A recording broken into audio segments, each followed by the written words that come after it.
The second coming of Christ iprogram yakanangana nekudzoka kwaJesu Kristu. Idi Jesus is coming again. Asi mukati meBible zvinoita sekunge paachauya tinenge tisiri kumachechi, tinenge tiri kudzimba, kumabasa, kuminda nekumwe kwakadaro. Muprogramu inoyi ndina mukoma Gift Rodzi tati timboteera kudzimba kwatinoswera. Ichokwadi chiri kutaurwa naCaston Beterai. Jesu haazouyi tiri kuchechi kana panzvimbo dzekunamatira.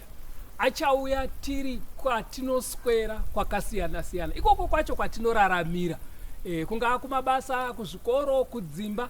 Ndosaka tati muchirongwa chinechi titenderei timbozotandarira ikoko kwamunoswera, kwamunoraramira.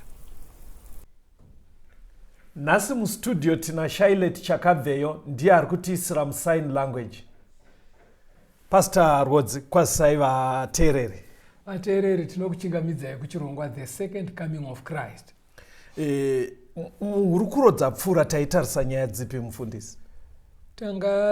Tanga tine musoro wenyaya waiti tanga tisingagone neko kuubudisa. Chii chaitaurwapo? Yaitaurwa panyaya yemweya yakaipa. Vanhu vane madambudziko mumisha umu. Ende mweya yakaipa iri kuramba ichingodzokorodza kuvashungurudza. Vachiedza kunobatsirwa kumachechi zvisiri kupera.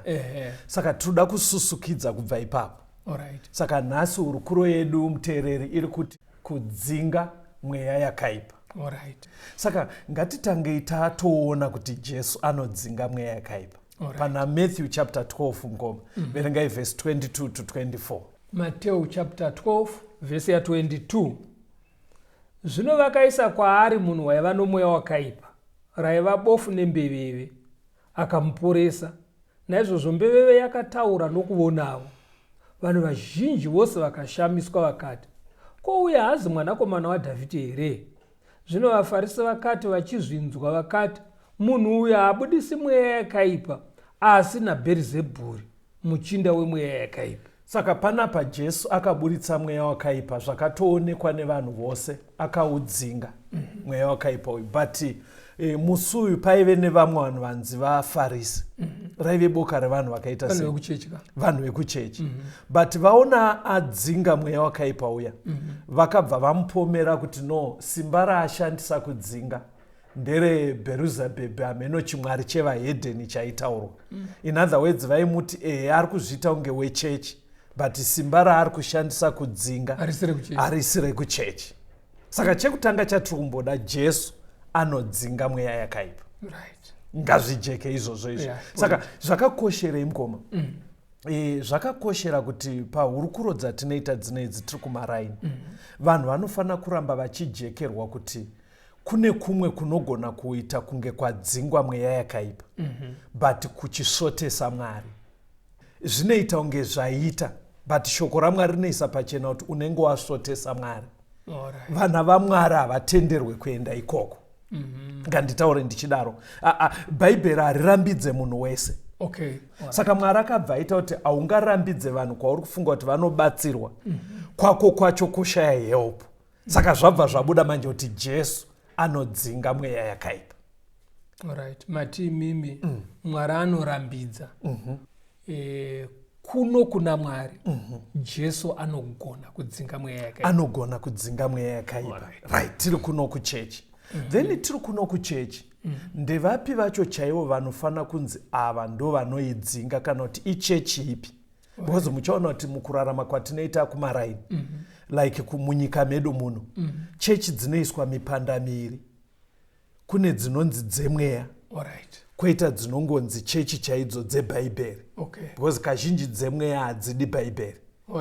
Ameno kuti zviri seiwo kumaraini, zvinotondinetsa kuti sei kazhinji dzinonzi dzemweya havanyanyoshandise Bhaibheri. Saka unofana kuita sei, ndekupi chaiko kunodzingwa mweya yakaipa? Verengai pana Luke 9 verse 49 to 50.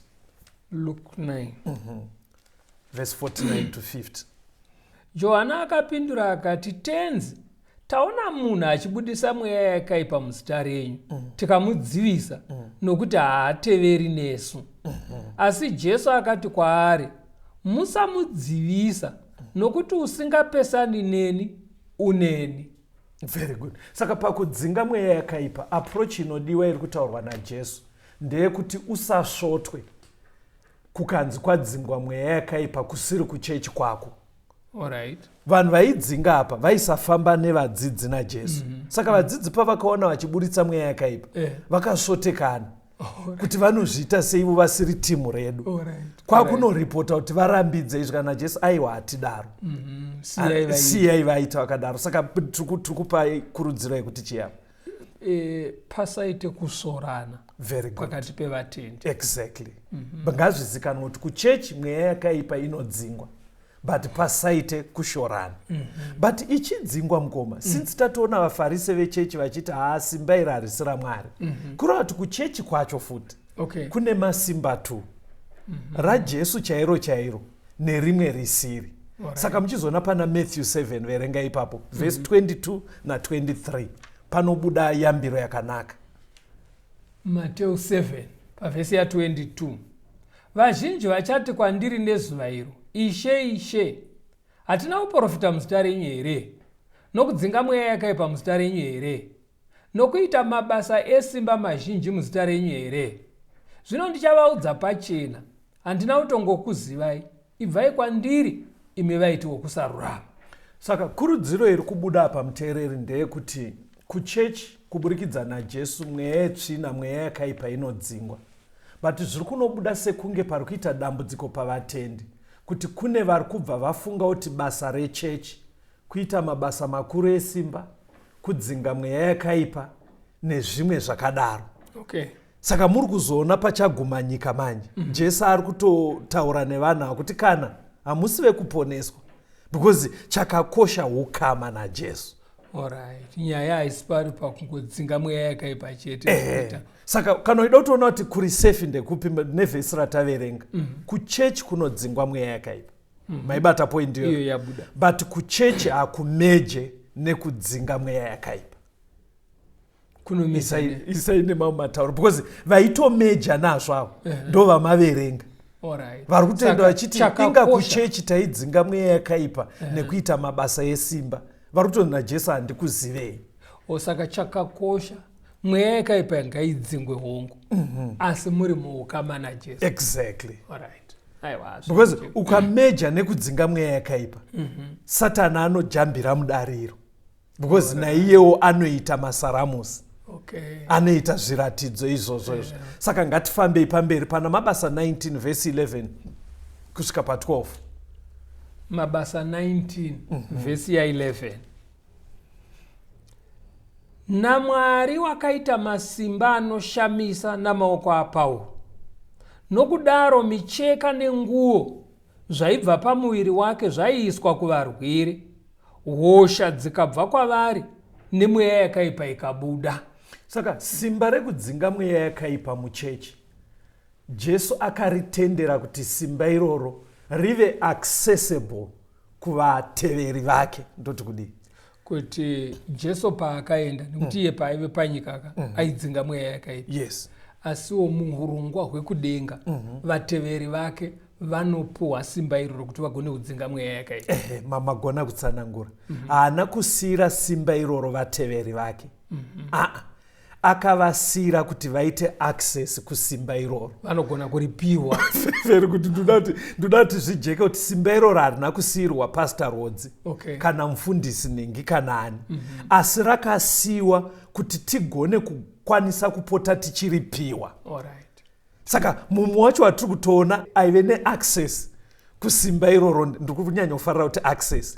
Kuratidza kuti hachisi chinhu chekuti tinoti unopiwa wabva watogara nacho sekunapo wabhachi wakutogara nacho. Aiyo. Mukudzidza kweBhaibheri vatendi vanopiwa access kusimba iroro sana Pauro. Saka hatina chatinofana kutya mukoma, hatina chikonzero chekuendera kun'anga tiri vana vaMwari kana kuvaprofita venhema because tine access kusimba rinodzinga mweya yakaipa. Iko kuna Mabasa 19 pane vamwe vakada kuteedzera Pauro aive neaccess kusimba iri vainzi vanakomana vaSkeva. Taura inyaya yacho. Vana muprofita uyo vakomana ava zvinoita sokuti ivo vanga vasina ukama naJesu. Saka pavakaonzwa vana Paul vachidzinga mweya yakaipa, vakazofambawo vachibva vaenda kune rimwe dhimoni. Zvikanzi muzita raJesu anoparidzwa naPaul, buda. Saka dhimoni rakati, Jesu tinomuziva, naPauro tinomuziva, kuimimi panyaya iyi muri vanani muda kutidzinga pano? Hanzi vakarohwa, vakatiza, vakatokuvadzwa. Saka pari kunobuda kuti church idzinge mweya yakaipa, panoda kuti vanhu ivavo vave neukama naJesu. True. Saka vakuvadzwa kudaro, pane vanhu vanga vatowo muchechi mgomo, vakanzwa nyaya yekunzi ako boys dziya dzekwaSkeva dzakarohwa kane mweya tsvina, handiri mazora. Vanhu vanga vatowo muchechi, inzwai zvavakaita pano mabasa 19 ipapo ka, verengai vhesi 18 kusvika pa20. Mabasa 19 vhesi ya 18. Yes. Zvino vazhinji vavakanga vatenda vakauya vakazvireurura nekurondedzera mabasa avo, navamwe vazhinji vaiita un'anga vakaunganidza bhuku dzavo vakadzipisa pamberi pavose, vakaverenga mutengo wadzo, vakawana kuti waiva masirivheri ane zviuru zvina 50. Naizvozvo shoko raShe rikakura nesimba rikakunda. Saka chekutanga pakudzinga mweya yakaipa hapadi kutamba nezita raJesu. Ndo chekutanga. But pakutamba nezita raJesu mgomo, pane kumwe kutamba nezita raJesu kwabuda apa. Vanhu vanga vamuchecha, pavakanzwa report kuti boys dzekwaSkeva dzakarohwa, hanzi vega vakadzokera kumba kwakunotora material yavaishandisa kare vasati vatendeuka, kwakuya nayo pana Pauro kuti pisai. Kureva kuti vanga vari muchechi asi izvo zvisina kupiswa zviri kumba. Very good. Saka vakazviona kuti mararamiro atiri kuita kutamba nezita raJesu, tiri kuti taamaKristu. Saka vakabvaona kuti zvarovesa vana veSkeva zvinogona kutirovesa. Saka pfungwa yandoda kuti ibude ndeyekuti pakudzinga mweya yakaipa panoda kuti tiparadze zvese zvataishandisa tisati taakunamata Mwari. Batsira ipapo.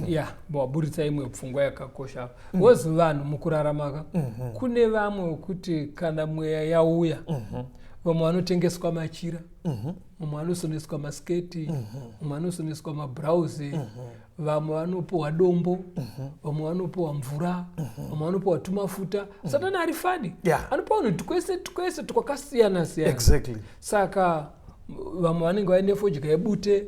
Saka pfungwa iri kubuda apa, even chuma chaicho mumaoko kana pai kana karingi. Saka kana mumusoro kurukirirwa chimwe chinhu. Exactly. Saka muri kuti imimi kana munhu atendeuka auya, kuti mweya yakaipa isiyane naye, zvinhu zvese izvi zvofanira kubviswa, zvoparadzwa. Saka kune vatori muchechi yezvinezvi vari kuti pastor tiri kunetseka nemweya yetsvina, but zvinhu izvozvo zvimwe wakatochengeta mubriefcase, zvimwe zvitori mune imwe hari, asi kuchechi anouya. Saka mweya yakaipa pakadaro manje haiende, inotaura sezvayakaita kuvana veSkeva kuti zvamuri hati kuzvinzwa, but muda kuti tiendepi tichisiya zvinhu zvedu. Unoziva watifungisa umwe mukomana, takambonoita musangano kune imwe nzvimbo kuchiwesho. Saka vakomana ava pari kuparidzwa patatakaisa matende. Yatova Friday. Ndokusvika pavakomana, ko hamusi kumbouya apa sei vakomana? Hanzi tinouya. Watakakurumidza kucherechedza, umwe mukomana anga akamona vhudzi raitosvika kumusana. Rakaita zvokumonwa zvezvi. Saka akauyawo, ndokuuya kekutanga. Ndobva asvosangana neshoko rakamudzamira. Saka pakaitwa rokoko rwokunzi vanoda kuzvipira kuna Jesu, ndemumwe wevakasumuka. Ndo ranga huri usiku hwekupedzisira pamusangano. Ndobva zvanzi iyemi vazvipirai muri kubhabhatidzwa mangwana. Saka mangwana 8:30 munge maapana. Ndoziva chakashamisa. Na8 mukomana uya anga auya. Asi chakashamisa vanhu vese vaipa musangano, akauya agerwa. Ningiria ria dread raisvika kumusana rabviswa. Kosei? Kuti aiwa no, pakunamata kwataita pakadedza taita pane zvasvaireva ndaona kuti handingauye ndakadaro exactly ndo zvatiri kuti kudzinga mweya yakaipa haizi pati yamufundisi vamati tinamatirei. Isusu ngatiparadzei zvese zvataive nazvo muukama nemweya yakaipa. Chidzidzo chiri kuti kudzinga mweya yakaipa. Regai tinzwe rwiyo.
Kudzinga mweya yakaipa ndo hurukuro yatiri kufamba nayo. Hande pana Judges chapter 5 pastor.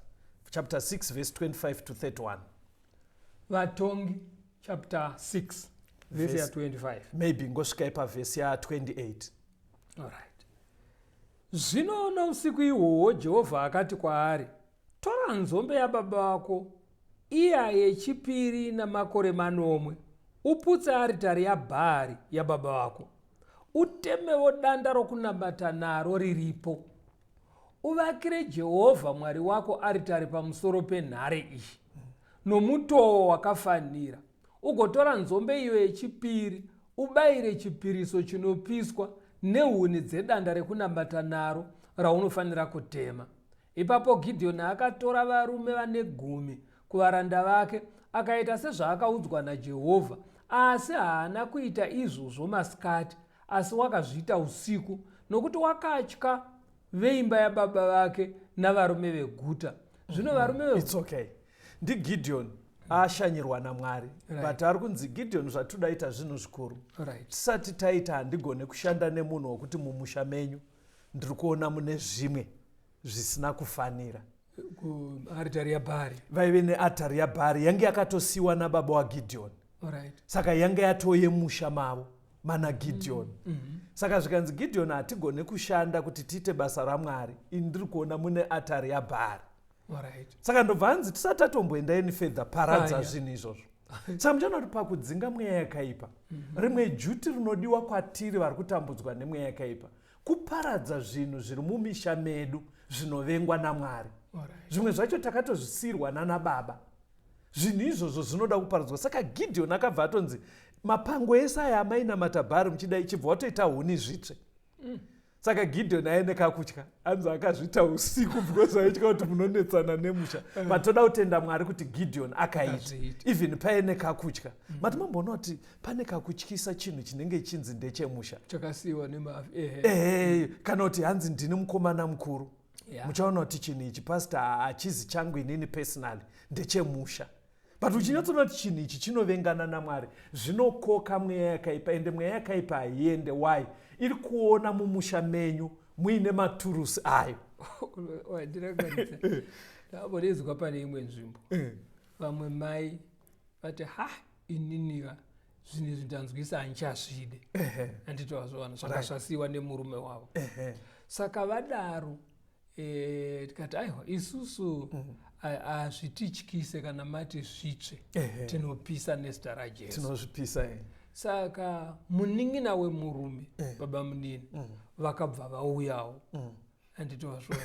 Saka vasvika ipapo vakapenga vakati muri kuda kupinza mhepo mumusha mangu. Handiti wazvona. Kuramba. Exactly.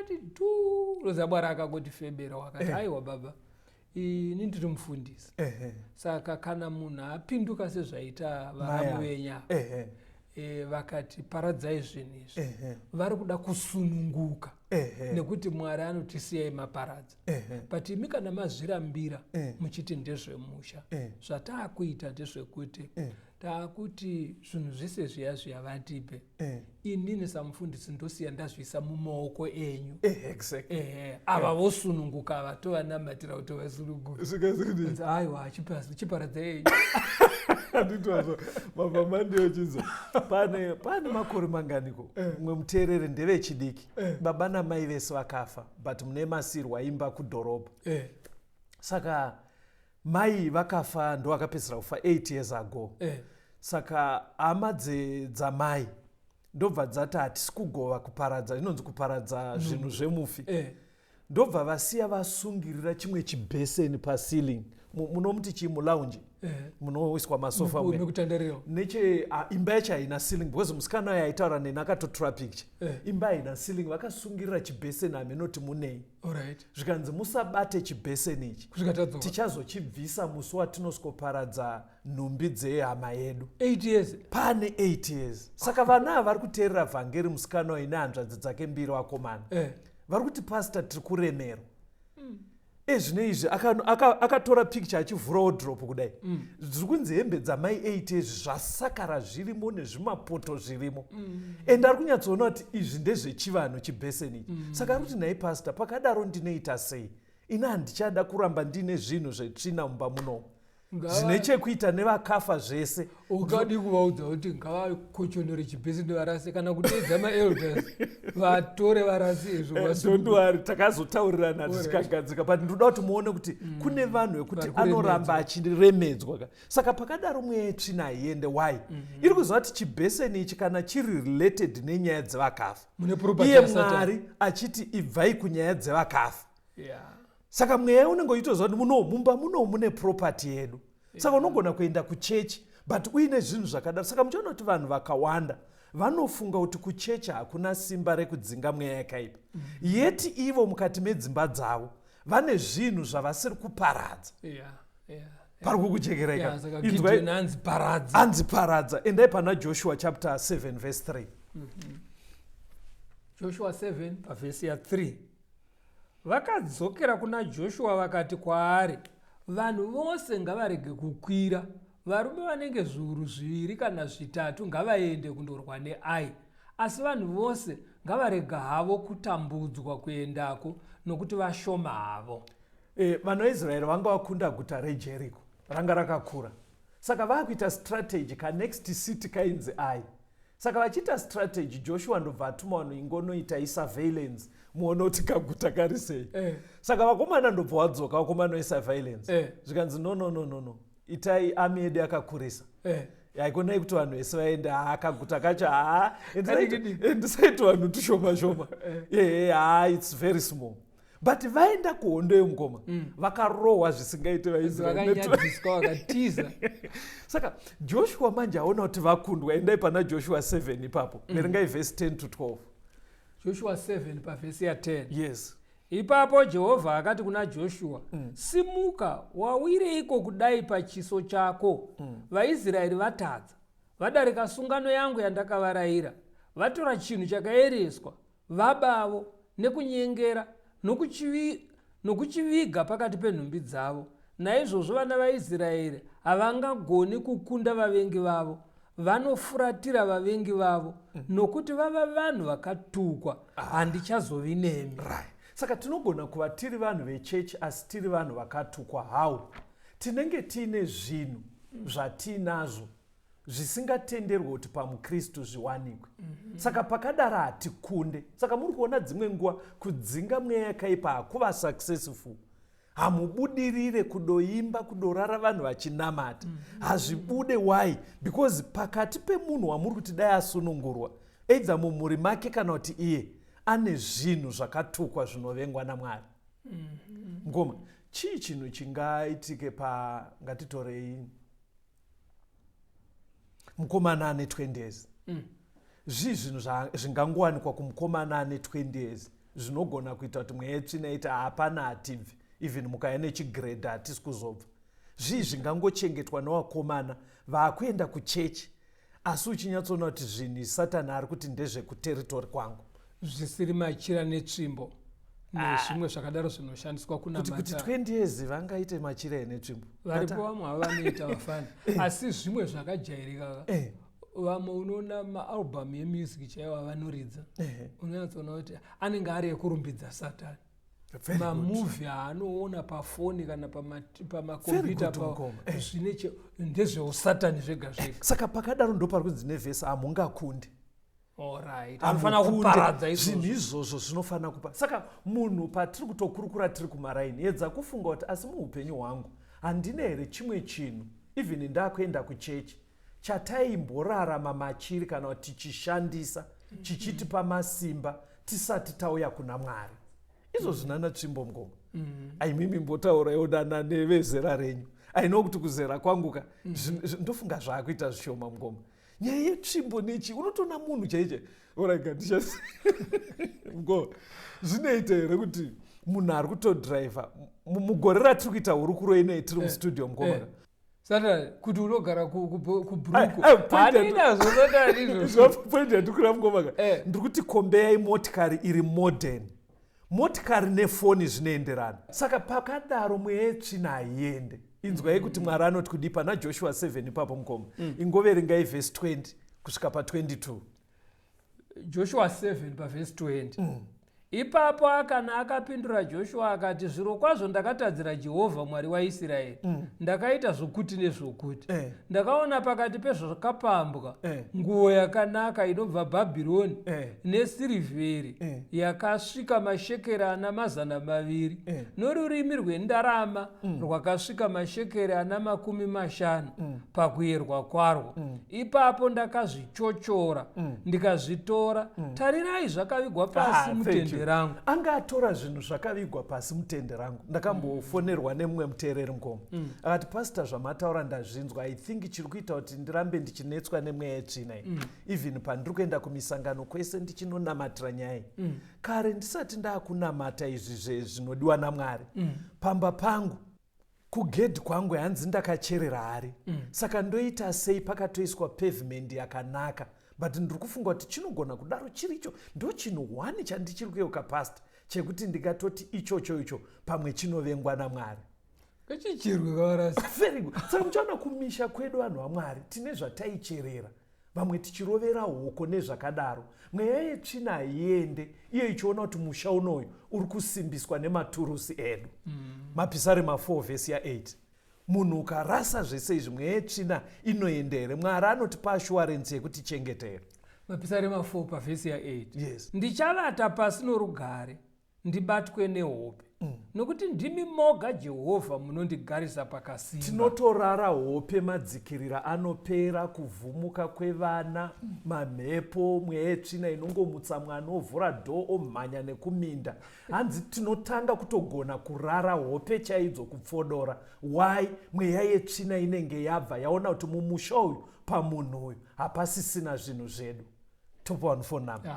Shandisai phone number idzi kutaura nesu pane mimwe mibvunzo. But munogona kudzishandisa kuti muwane link yekupinda WhatsApp groups 0717 091 615 0717 091 615 kana kuti 0775 90 9095 0775 90 9095. Ngatisanganei zvakare pachirongwa chino, The Second Coming of Christ.